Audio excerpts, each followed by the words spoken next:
am shocked by the way the people that we have been in business with are treating us.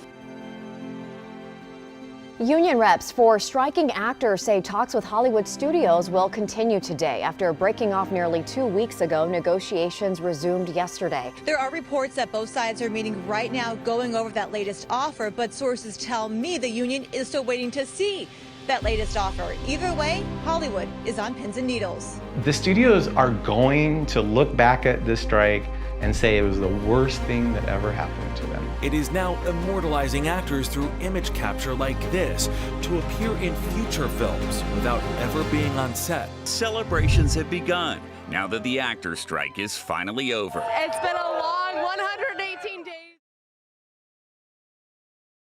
We are here because so much is at stake. Fair pay, revenue sharing, health care, retirement funding, a fair casting process, AI protection, and fair compensation. Since the first theatrical release, filmmakers, content creators, and creative talent have strived to create some of the most breathtaking and iconic moments from our favorite movies. The road has often been stressful and unforgiving for content creators. However, awards, acknowledgement, and audience feedback continue to enhance the cinema-going experience as creatives boldly try new ideas and concepts to bring their visions to life. With any industry comes legality and responsibility to ensure workers are treated with the utmost respect and recognition for their work. For some entities, this is expressed through fair salaries, an honest and open work environment, and pleasant working conditions. For others, this is illustrated by unionizing under one unified voice that ensures fair and just treatment for all. What happens when workers are mistreated and abused at their place of employment for a prolonged period of time? In the case of SAG-AFTRA, they come together and go on strike, demanding that their voice be heard. In my quest to learn more about the film industry from behind the curtain, I sat down with 4 unique individuals, all of whom work to produce a form of digital content. Whether SAG-AFTRA members, eligible SAG-AFTRA candidates, or those outside of the film industry who produce marketing material, these gentlemen provided insightful and important revelations. Join me as we take a journey through important moments from the strikes to see where we've been and where we're going.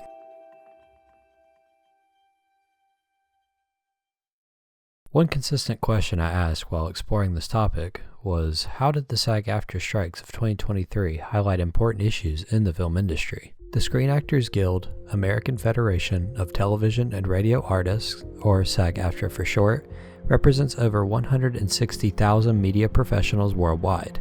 These are the faces and voices that entertain and inform the world throughout a spectrum of digital media. I have the weirdest SAG-AFTRA story because in 1992, you could buy into AFTRA. You could buy your membership into AFTRA, and I did that up in New York.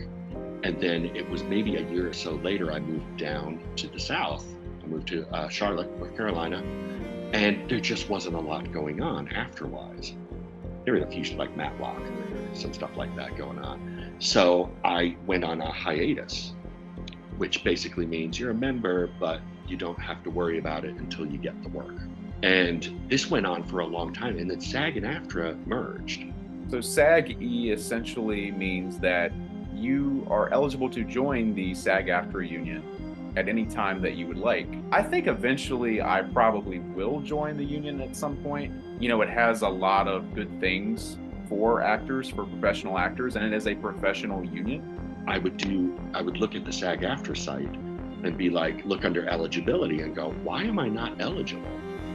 Like, I've done some projects that should make me eligible, and I'm going like, this doesn't make sense to me. Never thinking that the union, it would roll over.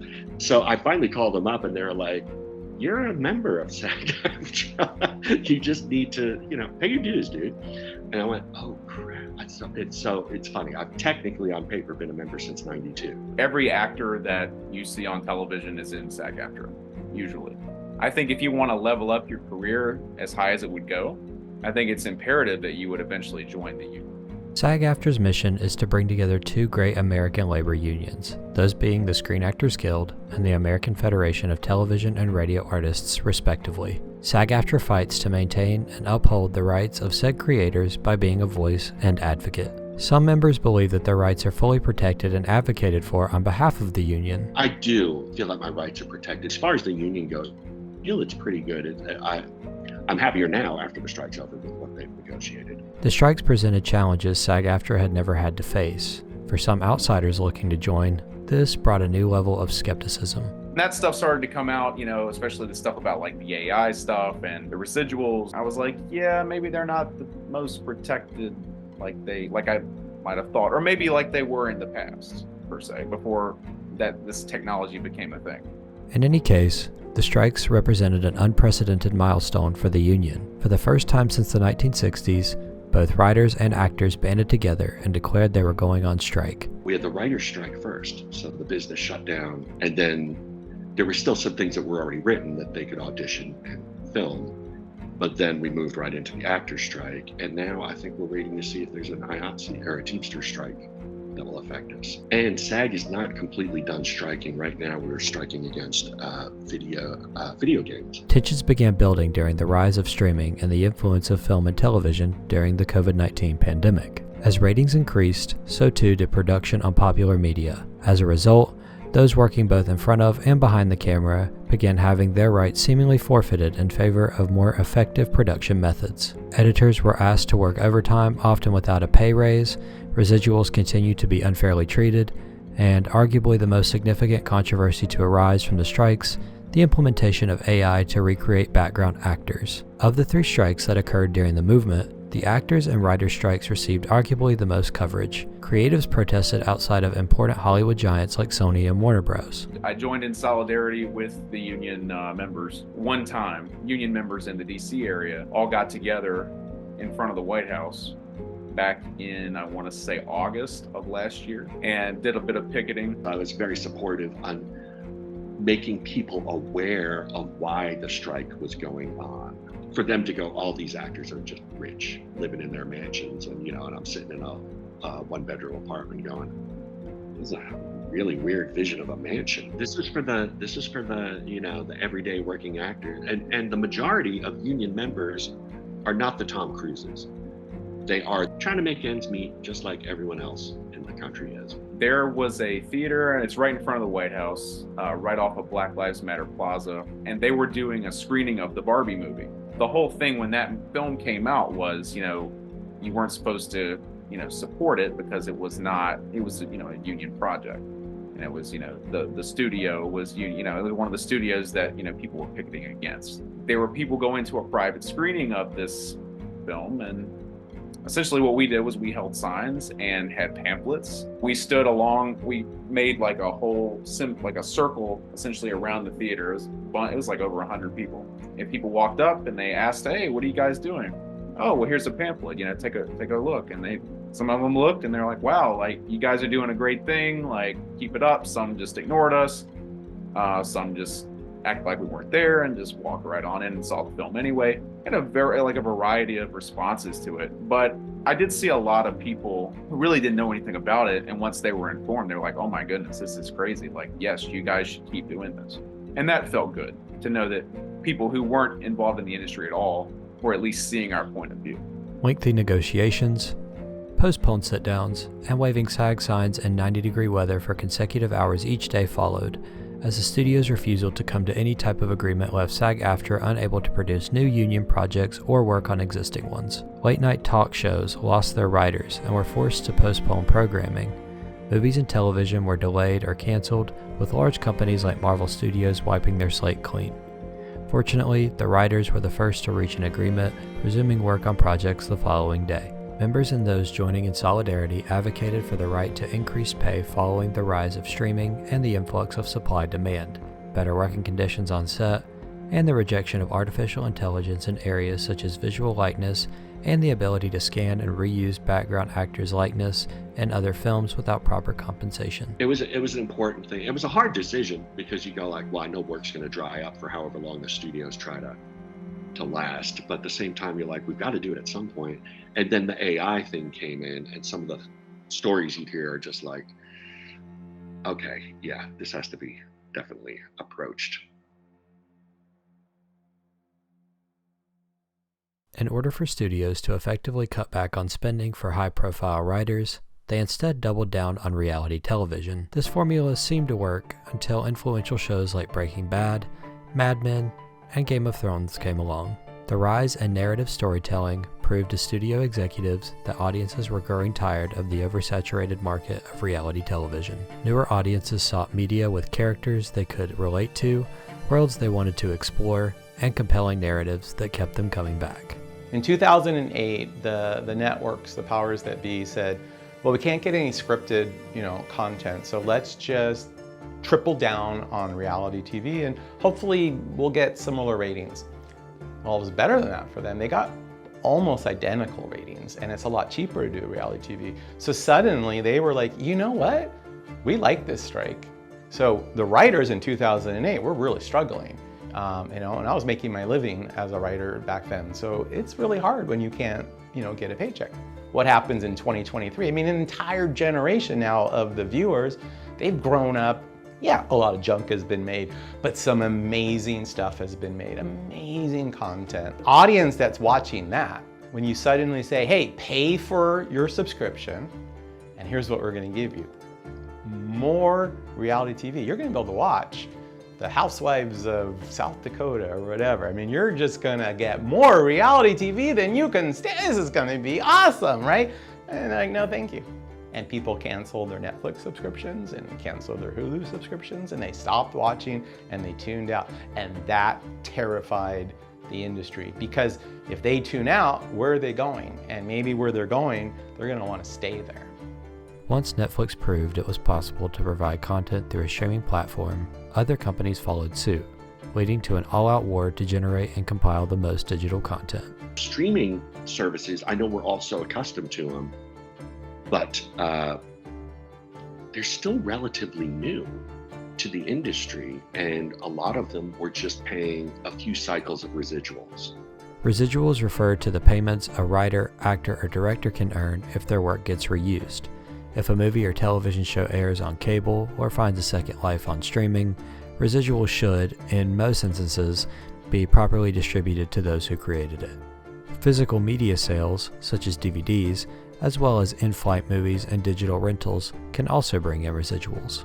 I run into a lot of the in perpetuity stuff, and I'm not going to say like that's treating people terribly, but essentially because the work is so scarce in this area, when there is a project that comes along, I feel like people do take advantage of the actors in the sense of saying, we're gonna film this project. You've been cast. We're gonna film this project. We're gonna pay you this flat rate of whatever it is, but we're gonna air this for years, as long as we want to air it. And because you signed this piece of paper, and because essentially you need the work, and we know you need the work, and you're gonna do it, that's just tough. Like, this is it. This is part of the deal. It just doesn't seem right. Artistically, this is how residuals started, where there were these old shows, I don't know, I Love Lucy or something like that, where network or TV channels at the time were making money off of selling out commercial time to sponsors and such, and the actors weren't getting paid. And that's where residuals first came from. If your image is being used, your work is being used, that you're paid for it. So that's what we have going with the residuals. But the streaming channels were not paying but a few cycles of residuals. The streaming stuff was just on a weird contract where they were, you might have a couple good cycles of residuals and then it would just dry up. So that was part of that whole ordeal where the union stepped up. They could have just re-agreed to the old contracts, but they stepped up. It's funny because, and even with non-union stuff, this is not even just a SAG thing. This happens in non-union a lot because there are no protections for us because, we're not a part of a union. So there's no protection. So I did a lot of shows for the ID network years ago, and I'm talking like 2017, 18. And to this day, I still will receive texts from people that know me that say, oh, look who I saw on my television today. It's a picture of me on their screen. And instead of thinking, oh, that's great, that's wonderful, I'm thinking, I should be getting paid for this. Because this thing's been airing since 2018. I did an Adult Swim show in 2018. It was a union job. And what happened with that is I haven't gotten any residuals. And I contacted the union maybe a year and a half ago, and they have to track that stuff down and go, where is this dude's residuals? That's what they're there for. But I feel like they're on top of stuff. So, I've been happy and negotiating on behalf of the actors. I found that a gap existed between those in union projects and those that produce content for an organization. Creatives working to build a portfolio or a steady career will often take pay cuts or reduced rates for their work. I think back to when I was beginning my career and was just a newbie with a camera, excited to work on video projects. I said yes to basically everything that came along. And so many of those early projects were almost no pay, or I think when I reached the point when I started getting paid minimum wage, I was like, man, I've hit it big time. This career really does pay out. Because I was used to primarily like, hey, we'll pay for your flight in and some meals, and that's it. But I think, in that situation, I was willing to work at reduced rates, and because I knew that my experience was pretty limited at that point. And so what I was gaining through these shoots was that goal, that experience. It's hard to get hired if you don't have real world experience, if you don't have projects under your belt. A couple years down the road, I started work with another nonprofit, and they brought me on part-time, and I was basically in a position where I was offered a full-time role, but just under conditions that was not ideal. And so I made the call to, hey, I'm gonna quit here, I'm gonna go freelance. But I was talking with my previous boss and saying, hey, I like what you guys are doing. I would be more than happy to continue working with you, but here's my rates. Here's what I'm gonna be charging per hour. And I'd been in the field for a number of years. I'd been building my experience. Definitely was not a newbie straight out of high school, straight out of college. But that previous boss told me in that moment, "Are you kidding me? Like, those are your hourly rates?" I know people in Hollywood that charge less than that. Basically, you're still in the experience, you're still in the portfolio part of your career. There's no way you're going to make that money.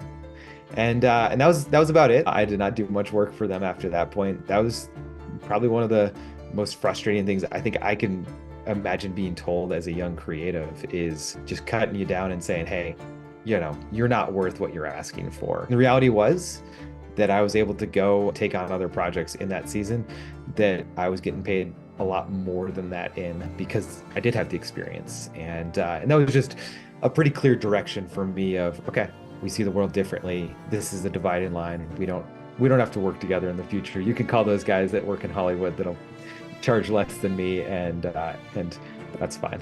While a video editor or writer may find proper payment from their work scarce in the beginning, in some instances, their work receives financial recognition further down the road, allowing creatives the chance to invest in passion projects as they climb to the top.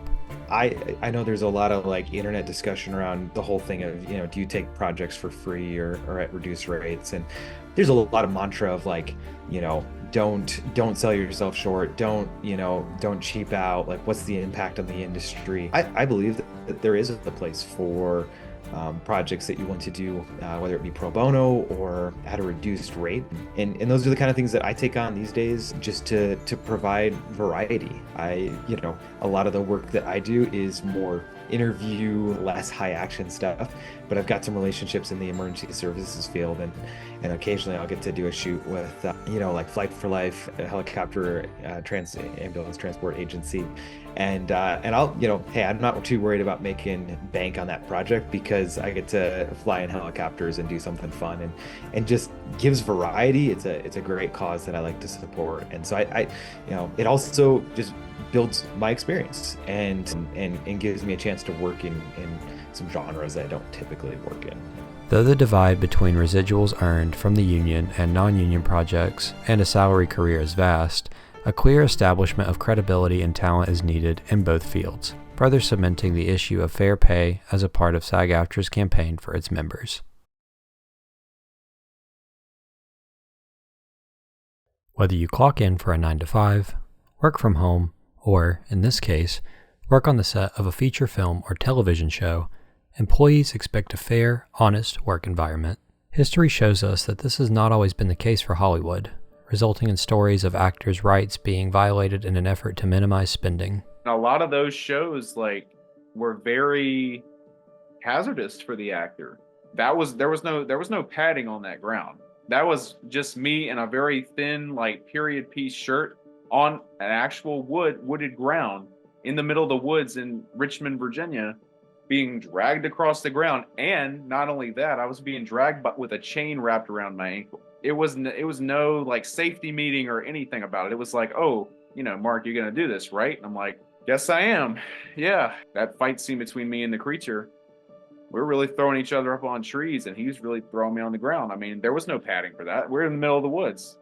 I mean, anything could have happened. I could have like landed on a piece of glass or, in poison ivy or whatever. We just did it.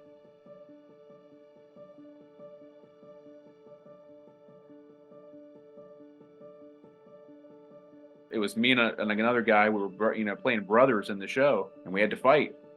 And I said, well, Mark, you know how it is. Like, it's a small budget. They always like to say, well, we don't really have the money, it's a small budget. We don't have, the money to hire a fight, choreographer or anything. So just go at it. So we fought each other. I mean, we weren't mad, but like we were actually like throwing punches on each other. That's real stuff. And you can watch this show on Discovery Plus to this day. And I actually watched it recently, and I was like, we could have gotten very hurt. So that's ridiculous, but it happens all the time. So if it's happening with us non-union, I mean, it shouldn't be happening at all with union members, but it does happen.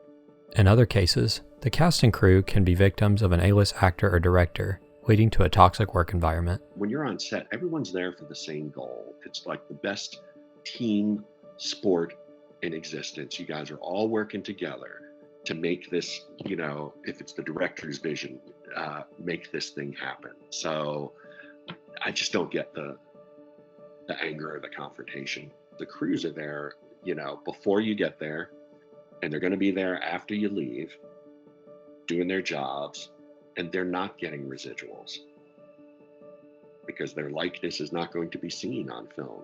So you do have that where you go like, wow, these guys are really, that's why it's so hard for me to understand any actors going off on any production people, because they're working their asses off. Poor working conditions led to another strike in October of 2021, although this strike was narrowly averted. In that same month, actor Alec Baldwin allegedly shot and killed a crew member on the set of the film Rust. Many blame poor set conditions, leading the crew to walk away the day of filming. The Crow, released in 1994, led to the tragic death of actor Brandon Lee, son of Bruce Lee, as he was also shot and killed in an accidental stunt. Sadly, injuries and deaths have become commonplace on Hollywood sets, culminating in the disappointment and anger of many actors and crew members. 18-hour days can often lead to dangerous or risky stunts, sexism, racial discrimination, and other unethical business practices that, if discussed by production crews, could get them blacklisted. Within the past week, a documentary released on the streaming platform Max accounts numerous childhood icons and writers from Nickelodeon coming forth after decades of silence to tell their story. One of these individuals was Drake Bell, known for his involvement with The Amanda Show and Drake and Josh. One statement provided by Bell unveiled the shocking revelation that he had been sexually abused by a former acting coach. Poor working conditions can also occur within the world of digital marketing and smaller productions, which can often result in editors and other creatives working through days and nights without sleep to bring the project to life. In a video or film related field, there's not always the consistency of a nice 8 to 5 working environment. I've definitely experienced this myself. There's been shoots where things get delayed in the process, and whatever hard deadline is there, if the deadline doesn't change, everything else gets more compressed leading up to that. And I think of times where a colleague and I pulled a all-nighter because we got a script, at like 10 p.m. the night before a shoot at 8 a.m. And so we had all of the prep and graphics and things like that to build in preparation for the shoot that we just went straight through the night to do. Got maybe 30 minutes to an hour of sleep before the shoot. And I'm sure we're not nearly as effective crew members on that shoot because of just our level of exhaustion. My environment, oftentimes you have maybe even just the mission that is almost fighting against a good work-life balance in that way, where, we believe in the cause, we're invested in it. And so sometimes you're more willing to say yes to like, yeah, we can make this happen, get it done, versus heck no, like let's push this deadline back. in talking with other creatives as well, I've definitely experienced, as I've worked with them on shoots or talked with them about contracts, things like that, there's oftentimes a pain point there for them, as we're talking through day rates or length of days, and oftentimes they have a experience that's very fresh in their memory of going on a shoot, and maybe they didn't pay as close attention to what the day rate and number of hours were up to, or they were maybe led to believe that it would be, maybe there would be a day that's, a long day, but then they get into it and realize the expectation was 12, 16 hours, several days in a row. And, depending on how you've written your agreements, your contracts, things like that, you can absolutely be left in a position where you're not seeing significantly more pay because of those extended shoots. If you're a creative working for different clients or different projects, you might not get a chance to take a break, take a breather, and catch up on sleep and life in between those shoots, because that next one, again, it's a hard deadline, right? We're starting the next day, or you have to immediately jump into the next thing. And I think that's something that particularly folks that are in the freelance world have really hard, is they have many bosses that don't know about each other. And so we, as a client, they tend to primarily care about their project and not necessarily whatever else you're balancing. Ensuring that all members of a production crew are treated with the utmost respect on set is a policy that SAG-AFTRA continues to advocate for on behalf of its members.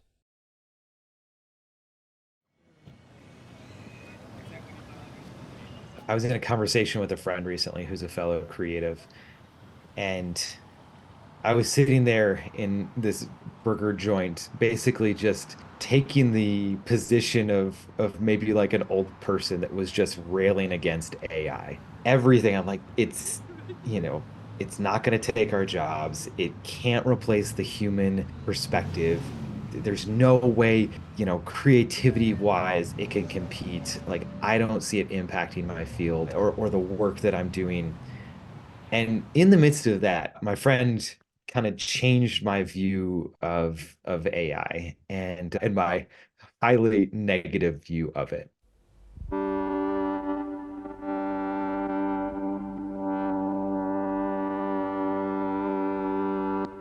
Just as Mary Shelley's Frankenstein and recent Oscar winner Poor Things demonstrate, humanity is slowly entering an era in which bringing the dead back to life is possible, though not in the ways you might think.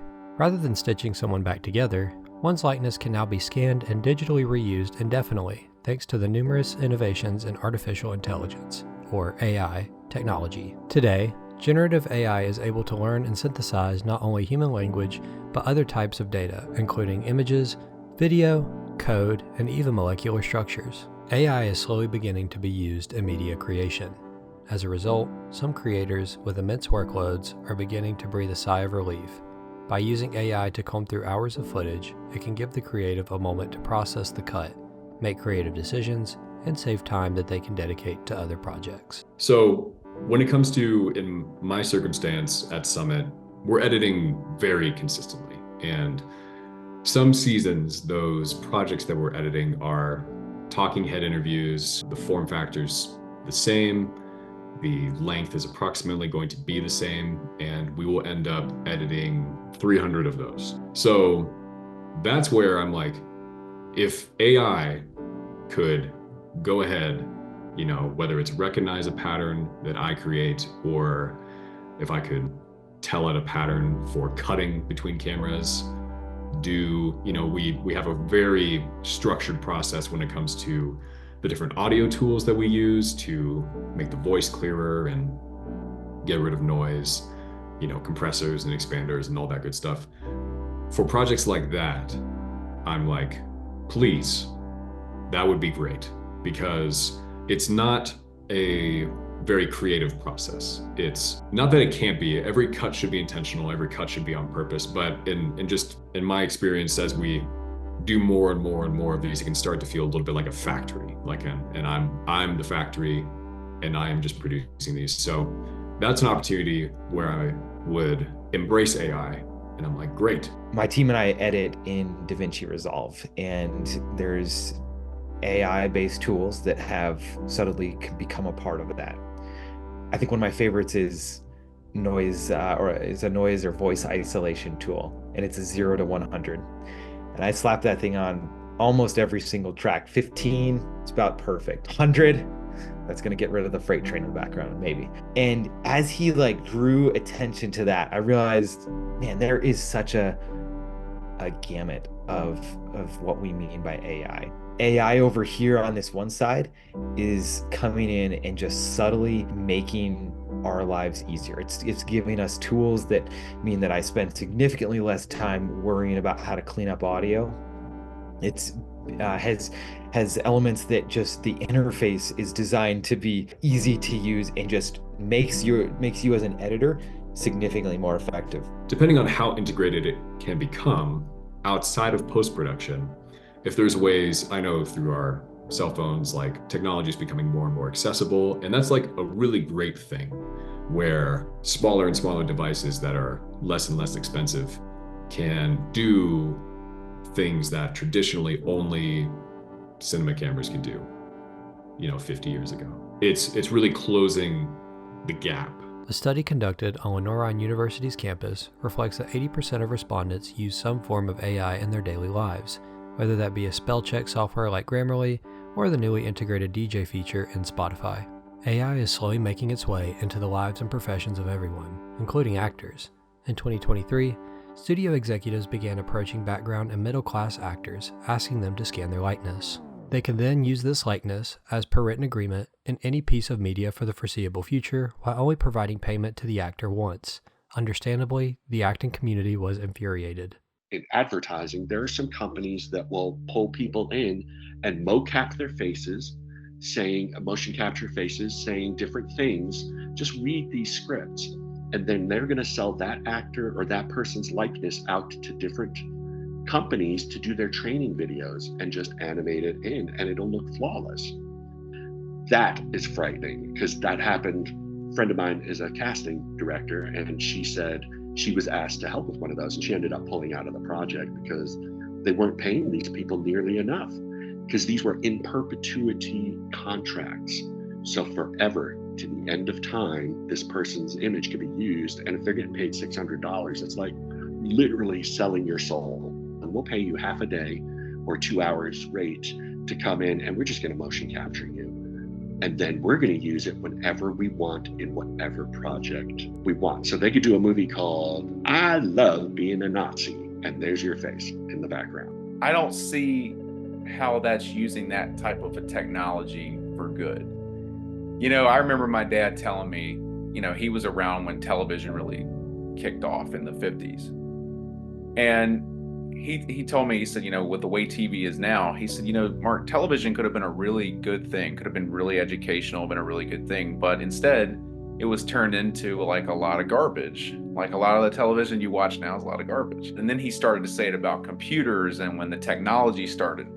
And I would always think, oh, well, Dad, it's not that bad. Well, now with the AI stuff, I'm kind of seeing his point of view. It's something that could have been a really good thing, and in a lot of ways can be a very good thing, but it's just being used in ways that are not good. And that, to me, anytime anyone is not fairly compensated for the rights to their own image, and they're given just a little measly, payment, a one-time payment, and then, they can just use it as much or as little as they want indefinitely, and they have no control over that, their own image, mind you, that is a big problem. Another aspect of AI's integration into film and television are deepfakes. Deepfakes are artificial images or videos generated by machine learning known as deep learning. In essence, an actor's image can be digitally added over a lookalike actor, or, in some cases, not have to resemble that actor at all. Now it's getting to the point where they can create these deepfakes, or they can pretty much make it look like this actor said this or this person said this when they haven't. And thank you, AI. So that's scary enough. Tom Hanks came out and said something. He said something to his followers like, the thought that I could be, how do you guys feel that I could be in movies years after I've died? How does that make you feel? And he didn't have any judgment to it. And just people were blowing up on both sides going, that would be great, Tom. We love you. And other people like, that's insane. It'd be horrifying. more and more stories are beginning to surface of actors being approached on set and asked to scan their likeness. The negotiations went through and they did get better, but it's still it's like our contracts with the streaming services. We don't know where it's going to go. As soon as we saw Carrie Fisher's face in that Star Wars movie, we should have started going, what are we talking about here? What's going on? I know somebody works down in Atlanta, and he was approached about being scanned. I've never been approached about being scanned before, but he was approached. He was on a set, but he's down there and he was approached about it, and he knew what it was. And so he said no. And he said they kind of gave him a look like, but why? And he just stuck to his guns, and he's like, nope, not folding under this pressure. I know what this is. I'm not interested. No, thank you. And he was willing to potentially be asked to leave, over this, because he felt that strongly. And I said, good for him. I would have done the same thing. They just went to the next guy and was like, hey, blah, blah, blah. And this person really didn't know. And they're like, oh, sure, yeah. And they took him off for about 20 minutes and scanned him, and he came back, and that's it.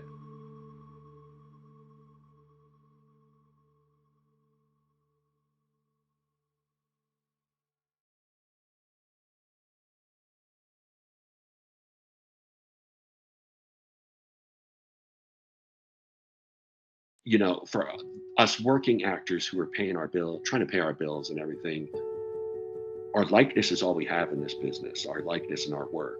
And if they want us to sign it away, what are we going to do? So, at what point do we lose the art of this art that we're in for greed, in favor of greed?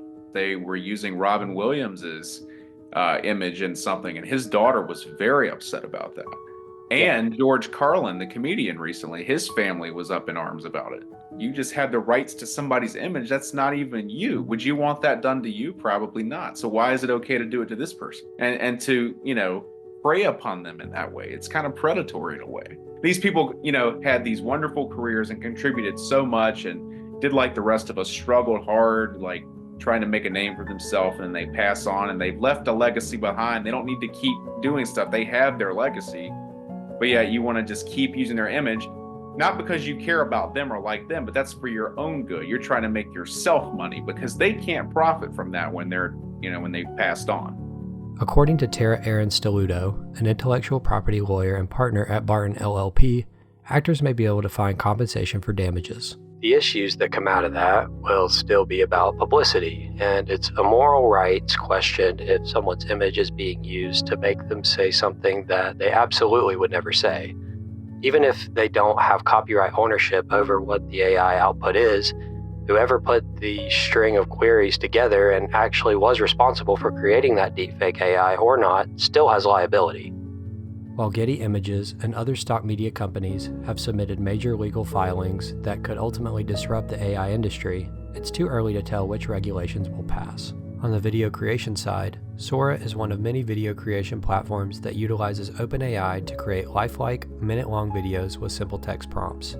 When unveiled on February 15th of 2024, experts praised it as a major moment in the development of AI. Google and Meta also unveiled new AI video research in recent months.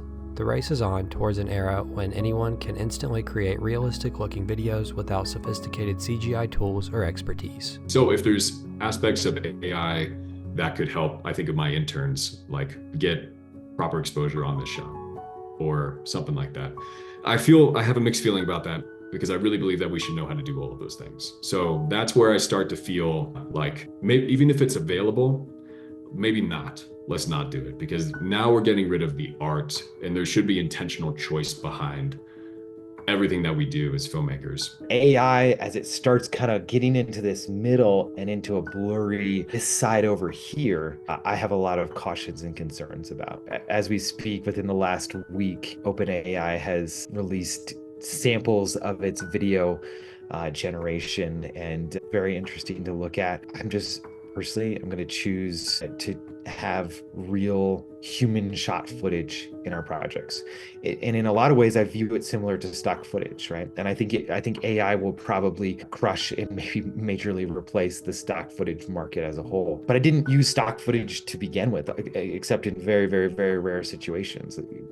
I think, when you're working in that environment where it's you're just looking for a filler shot or drone shot of an area, or that can be a helpful clip to drop in. But the type of projects that are relying heavily on stock footage in some ways are projects that honestly would have benefited by a real human actually caring enough to shoot and put those things together. And humans are incredibly adept at recognizing what's not real and what's not genuine. If I had to give a percentage to it, I think 25% of it could be good, 75%, and this is getting a little bit more to like, not to Terminator, but like if AI becomes capable enough, and I know even like with Sora is this relatively new AI, and it's capable of generating higher quality images that are looking more and more true to life. My personal opinion, there's still a lot of things that kind of give cues that this isn't actually captured. It looks like a video game. Though the future is uncertain, creatives are waiting with anticipation and anxiety to see what comes next. My optimism in this, though, is, at least right now, from what I understand of how AI works, and I'm not an expert, but when it generates an image, it's referencing a bunch of images from the internet or from whatever source it has access to, and then it pushes them together and gives you what you asked for, or close to what you asked for. It's still not truly creative. It's not like a real person that you're talking to.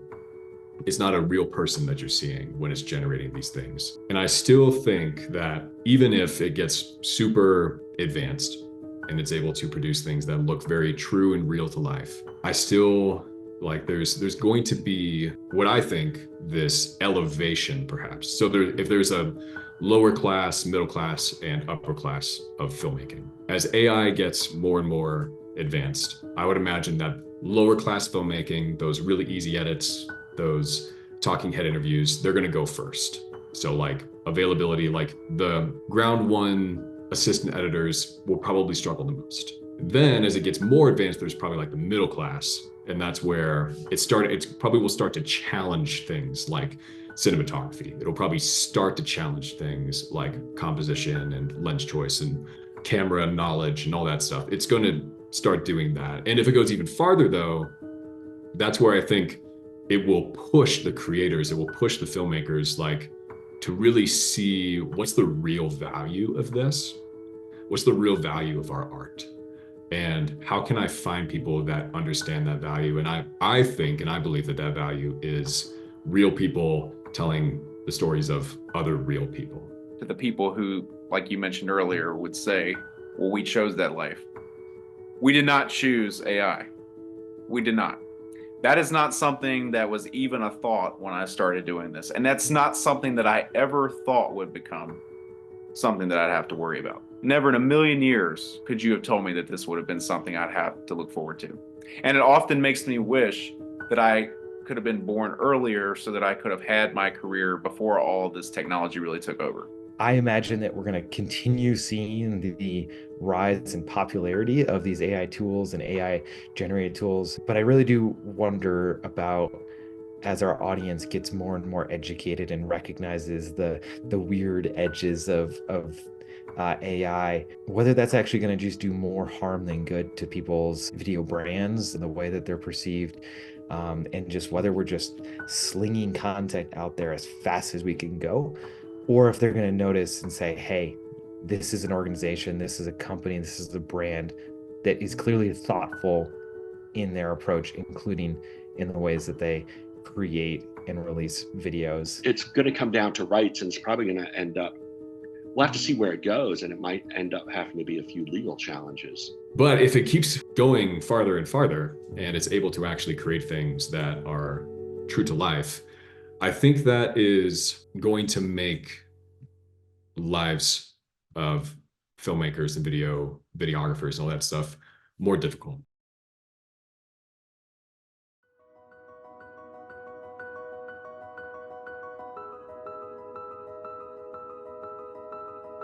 As with most uncertainties in life, the future of the film industry, SAG-AFTRA, and digital content creation as we know it remain a mystery. After over 100 days of striking, the Writers Guild of America reached a deal with the Alliance of Motion Picture and Television Producers, or AMPTP, meaning one part of Hollywood is finally getting back to work. After 3 months, the actors' strike came to a temporary conclusion. On November 9th of 2023, the AMPTP reached a tentative agreement with SAG-AFTRA, agreeing to salary increases, a greater share of streaming revenue going to performers, and protection from AI scanning. They have agreed to a 3-year follow-up to assess the industry standards and working conditions. Auditions have just started coming back for me after the strike. The strike was long and felt long. The question remains, how will the film and television industry be impacted once 3 years has come and gone? Fair pay and the rights of workers are protections that SAG-AFTRA has been able to provide their union members. However, AI is creating a jarring new landscape for content creation. AI has been implemented in video editing through a process known as text-based editing. Robotic voices are prominent within social media and advertisements, and new developments through software like Sora make it easier than ever to digitally produce video content without ever leaving the office. I think the recent SAG negotiations are a move in the right direction, but I think it needs to be fluid and see where it goes, especially in this AI. But you have to remember that you are affecting people's lives. The studios seem to be so driven by numbers, demographics, and they don't seem to have empathy to understand that people are making these things. These are people making that made you $1 billion. Or Barbie. Barbie's a better example because close to $2 billion. These are people. These are people. They want to be treated like people. They want to be treated like thinking people, capable people. Think about what you're doing. It comes back to the value of work, and ultimately, work is valuable. We intrinsically want to add value, or we see things in front of us and we want to create order in some way, in some fashion. So there is value in real people doing the work for you, not only in the stories that we tell, because it really is through those actual experiences that we have that we're able to communicate and build empathy with one another. A machine is not going to be able to do that. And when we start undervaluing those voices and we start undervaluing the artists, which I think through history, large in part have been undervalued. It's not only changing their individual lives and impacting their lives, but it's really impacting the culture at large. AI scripts, probably going to miss the heart the actual writer's going to have. Same thing with your fake actors. Your AI actors are just not going to. There's only so much you could get the computer to learn, and I don't know if you could teach a computer human spirit. When we think about the future of creative fields, creative endeavors, I think it's easy to approach it from a leadership, from a client side, with just a perspective of more is better, and to see AI as an opportunity to get more, to produce more, to not have to pay what you'd have to pay, to see contracts and negotiating and having people work as many hours as possible with a set cost, to see that as just ways of getting more. And I don't think more is better. More is just more. It doesn't relate to quality. It relates purely to quantity. A lot of people have this misconception about actors. They think that when they see somebody on television, that they're a millionaire, that they live in a giant house in the hills, and they have a yacht and they're racking in the dough. Most actors don't make over $50,000 a year. Some that are a little bit more up than that, I would say probably don't make more than $90,000 to $100,000 a year, and that's very rare in itself. That's who gets affected here more than anybody else. That's who gets affected, because the way that these companies see it, we're replaceable. People like me, even people like those folks you see on television, they are even replaceable. The average person watching television is like, well, they're a millionaire, they want more money, ha ha ha ha, they don't need more money. But they don't, though. They're not like that. And it takes being in the industry and understanding and talking to these people to understand that that's not the way it is most of the time. In a creative field, there has to be margin. as part of it. There has to be space where you can take a pause for a second, look away from your screen, see the sunlight, clear the mind, think about how to solve problems, how to tell stories together, how to put stories together. It is not assembly line work. It is not a factory mentality. And it's something that is very easy to let it become something like that. But you got to remember that the thing that is perhaps most precious in the midst of this is that creative energy from individuals applied to a project. As we approach the follow-up, it is important to remember that SAG-AFTRA is fighting on behalf of creatives everywhere daily, advocating for their voice through social media posts, forums, and content produced on YouTube. The battle fought last summer could represent the beginning of a war against studio giants and their employees. While cast and crew await the verdict, there are steps the average consumer can take to better interact with the ones who entertain them. Educating oneself on the severity of the strikes is an important first step. Knowing what the fight is and why it is influential for all industries is a great starting point for those wanting to enact change. Staying for the credits of the movie you are seeing and giving the crew proper acknowledgement could introduce you to new sources of inspiration. Lastly, rewatch your favorite movie, though I propose a challenge. Do not watch to be entertained. Rather, watch with the intent to study. View the characters as the actors portraying them. Examine the visuals, and try to notice elements that can typically be overlooked in a casual viewing. Digital media continues to influence our emotions, interests, and lifestyles. Though nothing lasts forever, the actions we perform now can have influential, lasting effects on an industry that can often be dismissed or overlooked. Yesterday is history, the future is a mystery, and the only certainty is that we have 3 more years of film and television created by those who saw a flawed system and had the gumption to stand